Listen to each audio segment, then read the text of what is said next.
On Christmas Day 1914, Captain Charles Stockwell of the Royal Welsh Fusiliers gave an order that was just unthinkable in the First World War. He didn't fire at the enemy. He fired his pistol into the air, raised a flag that read "Merry Christmas," and climbed onto the parapet. Across the hellscape of no man's land, a German captain appeared, bowed, and put up a sheet that simply said, "Thank you." He then fired his own pistol twice into the air, and the war was on again. For a brief, unbelievable moment, the fighting had stopped. Men who were supposed to kill each other were instead sharing cigarettes, singing carols, and even playing football. This was the Christmas Truce. It wasn't a strategic pause or a high-level command. It was a spontaneous act of forgiveness driven by the soldiers themselves.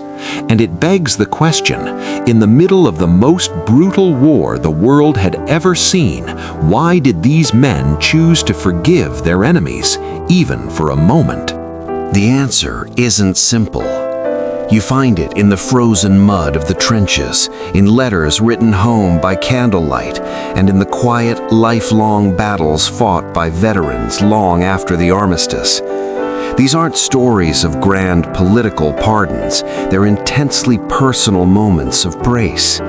They're the stories of men who, staring into the eyes of their enemy, saw not a monster, but a mirror image of themselves, cold, scared, and desperate for the insanity to end. To understand this forgiveness, you first have to understand the hell that birthed it.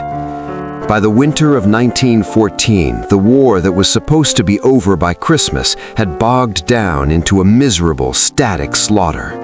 The initial German invasion of Belgium and France had been halted, and both sides had dug into the earth, creating a vast, festering wound that stretched from the Swiss border to the North Sea. Life in these trenches was a nightmare of cold, mud, and industrialized death. Heavy rains turned the ditches into waterlogged graves, and when the temperatures dropped, the mud froze solid. Soldiers lived in constant fear of artillery shells, which could obliterate a man in an instant, and the chilling rattle of the machine gun that dominated no man's land. The early dreams of glory were washed away by the scale of the violence. In the first few months alone, the total casualties for the French, German, and British armies had soared into the hundreds of thousands. Soldiers were surrounded by death, dismemberment, and the constant psychological pressure of knowing the next moment could be their last. This shared suffering, this universal misery, created a strange, unspoken bond between the men in opposing trenches. As French Corporal Louis Barthas later wrote, "Shared suffering brings hearts together, dissolves hatred, and prompts sympathy among indifferent people and even enemies." It was against this backdrop of mechanized death and shared despair that one of the most remarkable events in military history took place. It didn't start with an order, but with a song. On Christmas Eve, all along the Western Front, British soldiers heard a sound drifting from the German trenches. It was Stille Nacht, Silent Night. Soon the British were singing their own carols in response. Then small Christmas trees sent by the Kaiser began to appear on the German parapets, their candles flickering in the freezing air. Greetings were shouted back and forth across no man's land. Slowly, cautiously, soldiers started climbing out of their trenches. One German soldier wrote home that after seeing British fireworks, the shooting just stopped. Soon, men were meeting in the middle, shaking hands with the same people they'd been ordered to kill hours before. They weren't monsters, they were men. Many were young, some were older, and they all looked just as tired and fed up with the war as everyone else. They exchanged what little they had, cigarettes, plum pudding, and bully beef. They showed each other photos of their families, finding a common language in their shared longing for home. In many places, this informal truce was used for a more somber purpose, to bury the dead who lay frozen between the lines. Enemies held joint burial ceremonies, reciting psalms together over their fallen comrades. Captain Stockwell of the Royal Welsh Fusiliers met with a German officer, and though both admitted they had orders not to fraternize, they agreed to a ceasefire for the day. His German counterpart offered barrels of beer, and Stockwell, not to be outdone, gave him a plum pudding in return. This scene of enemies exchanging Christmas gifts was repeated up and down the line, involving an estimated 100,000 troops. It was a moment of profound, spontaneous humanity. As the British soldier Bruce Bairnsfather later wrote, "Never was I so keenly aware of the insanity of war." So what drove these men to defy orders and hang out with the enemy? The simplest answer is shared humanity. The truce wasn't an organized event. It was a grassroots movement that came from the men in the mud. For a few short hours, they stopped being British or German and were just guys caught in the same horrific situation. They saw in each other's faces the same fear, the same homesickness, the same bone-deep exhaustion. This phenomenon was part of what was later called a live and let live system, where soldiers in quiet sectors would tacitly agree to stop trying to kill each other, at least for a while. Christmas just amplified this feeling, wrapping it in powerful emotions of peace and goodwill. These soldiers weren't forgiving the politicians who started the war. They were forgiving the man across from them, recognizing that he was just as much a victim as they were. A German lieutenant named Kurt Zemisch, a former school teacher, wrote in his diary about striking up a conversation in English with the troops opposite him, discovering they weren't so different. In another sector, soldiers noted their enemies were Saxons, not the more militaristic Prussians, and that these men openly said they didn't want the war. This ability to see the individual beyond the uniform was the key. They were forgiving the person, not the soldier. It was a radical act of empathy in a world that demanded blind hatred. This last gasp of peace was a beautiful moment, but it wasn't meant to last. The high commands on both sides were furious. Fraternization was seen as a direct threat to discipline and fighting spirit. Orders were immediately issued to prevent any future truces. The German High Command released an order on December 29, 1914, forbidding fraternization and warning that any approach to the enemy would be punished as treason. The next Christmas, commanders ordered continuous artillery barrages to make sure no carols could be heard and no handshakes could be exchanged. But it wasn't just the orders from above. The war itself grew more bitter. The staggering losses of 1915 and the introduction of horrific new weapons like poison gas hardened the soldiers' hearts.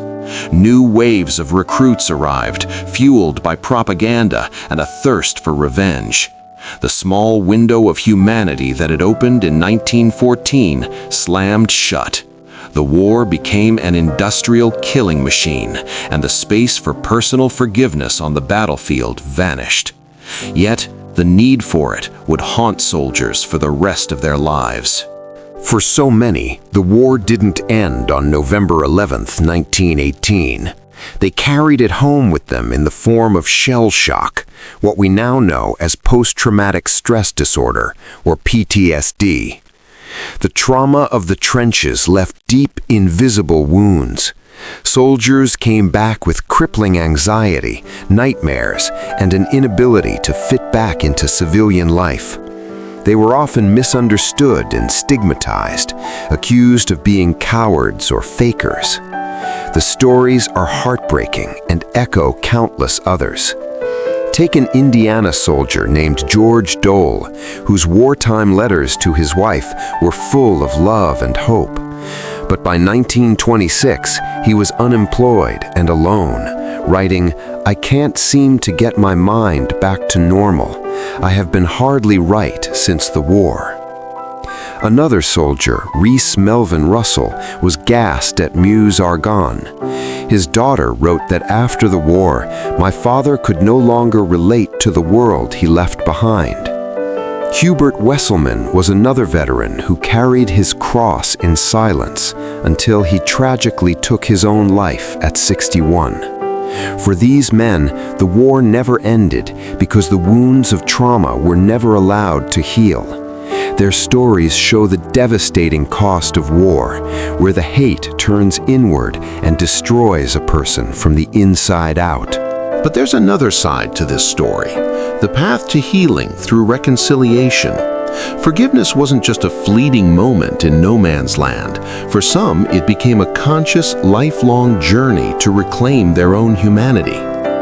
While direct stories of WW1 soldiers making peace with their German enemies after the war are scarce, the journeys of veterans from other conflicts show us what that path looks like. Consider Paul Kircham, a survivor of the Bataan Death March in World War II. After the war, he was a self-described basket case, tormented by the horrors he'd endured. Yet, with the support of his wife, he found a way to let go of his hatred. Years later, he returned to Japan and wrote, "In my heart, I forgave them." This act of forgiveness wasn't for his captors, but for himself. It was the only way to silence the ghosts of the past. These struggles for inner peace are the same ones faced by WW1 veterans. At pioneering treatment centers like Craig Lockhart Hospital, doctors like W.H.R. Rivers encouraged soldiers with shell shock to talk about their experiences, to put words to the horror instead of letting it fester in silence. This process of bearing witness and making sense of trauma is its own form of reconciliation. It's a way of forgiving the past by understanding it, allowing veterans to slowly get their minds back to normal. These personal battles for peace, fought in the quiet of a man's own heart, are just as profound as the famous truce. The choice to forgive is a powerful testament to the human spirit. So what do you think is the more powerful form of forgiveness? The spontaneous act on the battlefield, or the long, difficult journey of a veteran years later? Let me know what you think in the comments. The forgiveness shown by WW1 soldiers wasn't a single event. It was a whole spectrum of human responses to an inhuman situation. It was the spontaneous ceasefire on Christmas Day, a powerful declaration that shared humanity could, for a moment, win out over nationalist hatred. It was the grim, respectful silence as enemies buried their dead together. And it was the long, painful, and private process of reconciliation that haunted veterans for the rest of their days. The quiet struggle to forgive not just the enemy, but the war itself. These men were ordered to hate, but in small personal moments they chose compassion. They saw another human being in their enemy's eyes, and in doing so, held on to their own. These stories remind us that even in the darkest of times, forgiveness is possible.